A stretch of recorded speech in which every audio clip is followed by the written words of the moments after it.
4 تا پسر رو جدا جدا انداختن تو زندون. قرار بود هر کی زودتر فرار کنه یه جایزه 100,000 روپیه‌ای بگیره. به پسر اول یه ابزار دادن که دری. شروع کرد به سوراخ کردن تخت سیاه، ولی نمیدونست چند لایه داره.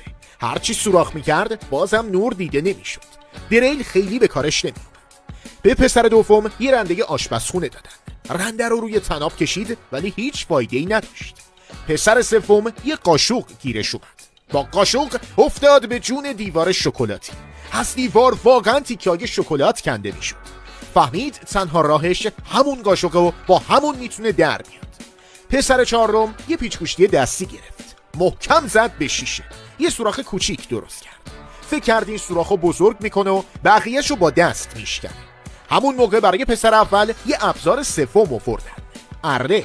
حالا هم با پیچ‌گوشتی کار میکرد، هم با اره. کم کم امیدش به فرار بیشتر شد.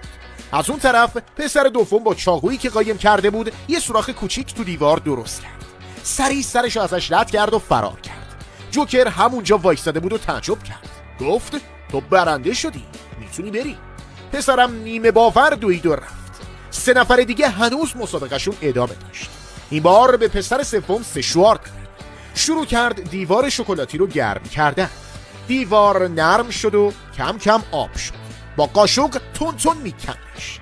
پسر چهارم یه چکش گرفت. محکم زد به شیشه ولی نشکست. برای پسر اول یه تبر آوردن. یه ضربه محکم به تخت سیاه زد. لایه تویی شکست. یه لگد زد، لایه بیرونی هم شکست و پرید بیرون. اما جوکر گرفتش و بستش. بعدش پسر سومم تونست تو دیوار شکلاتی یه سوراخ بزرگ درست کنه و بیرون بزنه. ولی جوکر اونم گرفت و بست. فقط پسر چهارم مونده بود. یه کاتر جدید گرفت. عینکشو زد و شروع کرد شیشه رو دایره‌ای بریدن.